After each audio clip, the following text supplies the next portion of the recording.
क्या कुछ भी हो जाए, बुलडोजर आए या कुछ भी हो, हम यहाँ पर लेट कर अपनी जान भी देंगे, क्योंकि हमारी पुरखों की ज़मीन है ये। और आज से नहीं, तकरीबन 100 साल, 90 साल या 80 साल ये यहीं पे सब यहीं के वाशिंदा हैं। परेशानी है तो सरकारी वो है, बस फंडा है, तो राजनीति चल रही है जिसके कारण हमें ये परेशानी झेलनी पड़ रही है। राजनीति का वो है ना एक पहलू, क्योंकि हम मुसलमान हैं, इसी ज़रिए से हमें ही परेशान करने की। WIN न्यूज़ बिन लाइन नंबर 17 में मौजूद हूँ, जहाँ पर सिर्फ पक्के मकान है, स्कूल है, कॉलेज। आपने देखा 114 साल की बुजुर्ग महिला को मैंने आपको दिखाया, जिसे देखकर आपके भी रोंगटे खड़े हो जाएंगे। अगर उनके कान में आवाज़ चली जाए कि उनका घर अवैध है तो शायद तुरंत उनकी दम निकल जाए। लेकिन सवाल ये है कि इतनी बिल्डिंग बने, ये देखो, ये बिल्डिंग्स हैं आपके सामने, पक्के मकान है, कितनी मेहनत से लोगों ने बनाई है और ज़बरदस्ती इस पर कब्जा करने की रेलवे विभाग ने तैयारी की है। और ये बताया जा रहा है कि सैकड़ों की संख्या में बुलडोजर आकर इस जमीन को बराबर कर देने की तैयारी में है। लेकिन सबके पास कागज है। जो मीडिया हाउस ये कहती है, जो एंकर्स ये कह रही है कि नहीं, किसी के पास कागज नहीं है, रोहिंग्या मुसलमान है, ये जिहादी है, ये पाकिस्तानी है या खालिस्तानी, न जाने कितने नाम दिए गए। लेकिन हर किसी का जवाब, हर एक मीडिया हाउस, हर एक न्यूज़ एंकर के लिए जवाब तैयार बैठे हैं, क्योंकि यहाँ की आवाम के पास कागज है। 80 साल, 90 साल, 100 साल की पुरानी बिल्डिंग है यहाँ पर, जो जवाब देने के लिए तैयार है। ये बिल्डिंग आप देख रहे हैं अभी बनकर तैयार भी नहीं हुई है, लेकिन अब तोड़ने की तैयारी जरूर हो गई है। जगह जो है ये हमारी है और हमें सुप्रीम कोर्ट से पूरा यकीन है, भरोसा है, इंशाल्लाह हमारे ही हक में फैसला आएगा। लेकिन एक और नक्शा यहाँ के एक स्थानीय है, वो बड़े कॉन्ट्रैक्टर हैं, अब्दुल मलिक उनका नाम है। 1994 में उन्होंने ये जो हल्द्वानी का रेलवे स्टेशन है उन्होंने ही बिल्डअप किया है, उन्होंने ही इसका निर्माण किया है।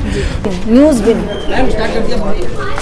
लाइन नंबर 17 में मौजूद हूँ, जहाँ पर सिर्फ पक्के मकान है, स्कूल है, कॉलेज। आपने देखा 114 साल की बुजुर्ग महिला को मैंने आपको दिखाया, जिसे देखकर आपके भी रोंगटे खड़े हो जाएंगे। अगर उनके कान में आवाज़ चली जाए कि उनका घर अवैध है तो शायद तुरंत उनकी दम निकल जाए। लेकिन सवाल ये है कि इतनी बिल्डिंग बने, ये देखो, ये बिल्डिंग्स हैं आपके सामने, पक्के मकान है, कितनी मेहनत से लोगों ने बनाई है और ज़बरदस्ती इस पर कब्जा करने की रेलवे विभाग ने तैयारी की है। और ये बताया जा है कि सैकड़ों की संख्या में बुलडोजर आकर इस जमीन को बराबर कर देने की तैयारी में है। लेकिन सबके पास कागज है। जो मीडिया हाउस ये कहती है, जो एंकर्स ये कह रही है कि नहीं, किसी के पास कागज नहीं है, रोहिंग्या मुसलमान है, ये जिहादी है, ये पाकिस्तानी है या खालिस्तानी, न जाने कितने नाम दिए गए। लेकिन हर किसी का जवाब, हर एक मीडिया हाउस, हर एक न्यूज़ एंकर के लिए जवाब तैयार बैठे हैं, क्योंकि यहाँ की आवाम के पास कागज है। 80 साल, 90 साल, 100 साल की पुरानी बिल्डिंग है यहाँ पर,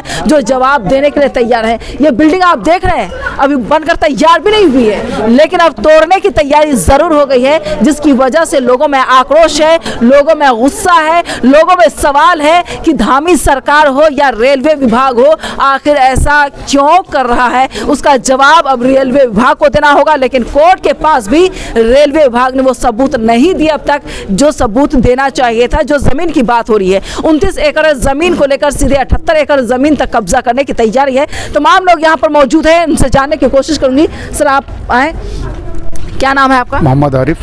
आरिफ साहब, आप ये बताएं, ये नई नई मतलब बिल्डिंग बन ही रही है और अचानक आपको पता चले बुलडोजर चलने वाला है, क्या कहेंगे आप? जी, ऐसा मेन चीज़ तो ये है कि पहली बात तो ये हमारी चीज़ जी, हमारी जगह है, हम इसको किसी भी कीमत पे नहीं छोड़ेंगे। क्या कुछ भी हो जाए, बुलडोजर आए या कुछ भी हो, हम यहाँ पर लेट कर अपनी जान भी देंगे, क्योंकि हमारी पुरखों की ज़मीन है ये। और आज से नहीं, तकरीबन 100 साल, 90 साल या 80 साल ये यहीं पे सब यहीं के वाशिंदा हैं। और यहाँ से हिलने की हमें कोई भी ज़रूरत नहीं है यहाँ से हिलने। परेशानी है तो सरकारी वो है, बस फंडा है, तो राजनीति चल रही है जिसके कारण हमें ये परेशानी झेलनी पड़ रही है। और ज़मीन में इजाफा इधर ही क्यों है, सिर्फ पटरी की साइड में? देखिए, राजनीतिकरण हो ही रही है, क्योंकि एक ही तबके को परेशान करना, यही राजनीति का वो है ना एक पहलू, क्योंकि हम मुसलमान हैं, इसी ज़रिए से हमें ही परेशान करने की। क्योंकि अब ये दे रखा है 50 फीट इधर है और बाकी के 800 फुट का दायरा जो है हमारे खिर बनभुलपुरा के एरिया में ही डाल रखा है। मैंने मैप देखा है जी। अब ये एक तरफा नहीं है तो क्या ही है। अब इसको क्या कहा जा सकता है, अब इसको या तो हमारी नगर निगम समझे या राज्य सरकार समझे। और कल भी है इस पर। जी जी जी। जी कल क्या कहेंगे सर आप? सर मेरी 59 साल की उम्र हो चुकी है, मेरा जन्म यही हुआ है और मैंने आज तक ये परेशानी देखी, इतनी बड़ी परेशानी आ गई है। सब राज्य सरकार सोतेला व्यवहार कर रही है। रेलवे जो ज़मीन रेलवे की नहीं है वो राज्य सरकार इसको अपनाने में मना कर रही है, अपनी ज़मीन को रेलवे में छोड़ दे। जबरदस्ती राज्य सरकार अपनी ज़मीन को नहीं अपना रही, क्योंकि ये वोट की राजनीति चल रही है। वोट की राजनीति है। वोट की राजनीति क्या कहेंगे आप? वोट की राजनीति। देखिए राजनीति का तो मुझे मालूम नहीं, मगर ये जगह जो है ये हमारी है और हमें सुप्रीम कोर्ट से पूरा यकीन है, भरोसा है, इंशाल्लाह हमारे ही हक में फैसला आएगा। क्योंकि सुप्रीम कोर्ट भी ये नहीं चाहेगा कि यहाँ के जो इतनी लोग हैं, इतने बच्चे हैं, कहाँ जाएंगे।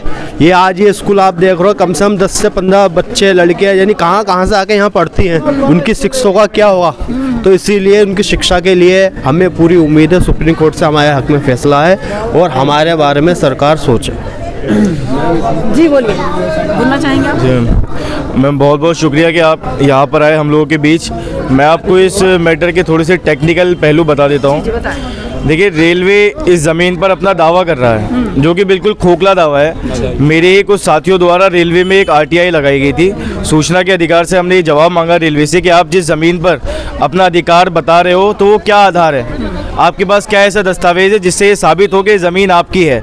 तो रेलवे ने 800 पन्नों का एक जवाब भेजा आरटीआई का, और उस 800 पन्ने का जो निचोड़ निकल कर आया वो ये कि केवल रेलवे के पास एक नक्शा है जिस आधार पर वो इस ज़मीन को अपना बता रहा है। लेकिन एक और नक्शा यहाँ के एक स्थानीय है, वो बड़े कॉन्ट्रैक्टर हैं, अब्दुल मलिक उनका नाम है। 1994 में उन्होंने ये जो हल्द्वानी का रेलवे स्टेशन है उन्होंने ही बिल्डअप किया है, उन्होंने ही इसका निर्माण किया है। तो उस समय पूर्व में जो नक्शा रेलवे ने इनको प्रोवाइड कराया था वो इस समय जिस लैंड पे ये अपना अधिकार बता रहा है रेलवे, इससे बिल्कुल हटके है। देखिए, ये सारी बातें तो कोर्ट में हमने पेश कर दी हैं, लेकिन मेरे सामने मैं चाहूँगा कैमरे में दिखाया जाए इसको। ये एक आरटीआई कर्ता का जवाब है सूचना के अधिकार से। एक शख्स जो कि नीचे सरकारी अस्पताल है एक, उसने ये जवाब मांगा था।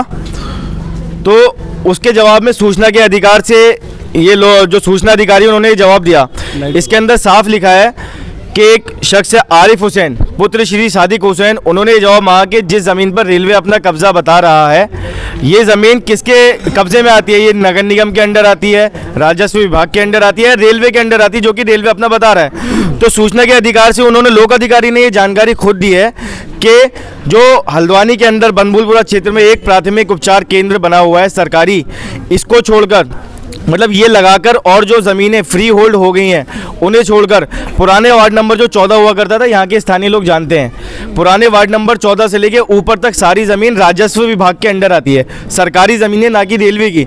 लेकिन सबसे बड़ी विडंबना और सबसे बड़ी दिक्कत क्या है कि सरकार इसके अंदर इंटरवीन नहीं कर रही है। क्यों नहीं कर रही है इसका हमें नहीं पता, हो सकता है राजनीति हो, जो भी हो, लेकिन हमारा किसी प्रकार की राजनीति से कोई मतलब नहीं। हम यहाँ के स्थानीय लोग हैं, हमारा दर्द समझे सरकार, ना कि इस मुद्दे पे राजनीति की जाए। यहाँ पर ज़मीन पे उतर के लोग देखें। देखिए, आपके माध्यम से ये न्यूज़ मुझे मालूम है कि बहुत दूर दूर तक जानी है। मैं सभी लोगों को ये मैसेज देना चाहूँगा कि आप लोग यहाँ के लोगों की पीड़ा को सुने, ना कि न्यूज़ चैनल वाले जो चला रहे हैं ज़मीन जिहाद या फिर इमरान और भाईजान टूल किट तैयार, इस टाइप का कुछ नहीं है। हम लोगों को कुछ नहीं पता क्या चल रहा है, हमें बस इतना पता है कि हमारे आशियाने बच जाए, हमारी छत बच जाए। कौन क्या करता है, कैसे करता है, हमें नहीं पता। हमें हाई कोर्ट के फैसले का सम्मान करते हैं पूरा, सुप्रीम कोर्ट से हमारी आस है, सुप्रीम कोर्ट हमारे हक में फैसला करेगा। देखिए, न्याय का मंदिर सबके लिए है। जितने नागरिक इस देश के प्रधानमंत्री नरेंद्र मोदी जी हैं, उतने ही हम हैं। जो अधिकार उनके हैं वो हमारे हैं। हमारे लोग सुप्रीम कोर्ट गए हुए हैं, हमारी आस्था सुप्रीम कोर्ट से इस समय बनी हुई है। उम्मीद है कल को जो निर्णय आएगा हमारे पक्ष में आएगा, और बाई चांस नहीं आता है तो हम उसका भी सम्मान करेंगे। और हम ये सरकार को जगाना चाहेंगे कि सरकार अपनी आंखों से पट्टी हटाए, राजनीतिक चश्मा हटाए और यहाँ के मानवीय पहलू पर चर्चा करें कि यहाँ के लोग आखिर जाएंगे कहाँ। बिल्कुल।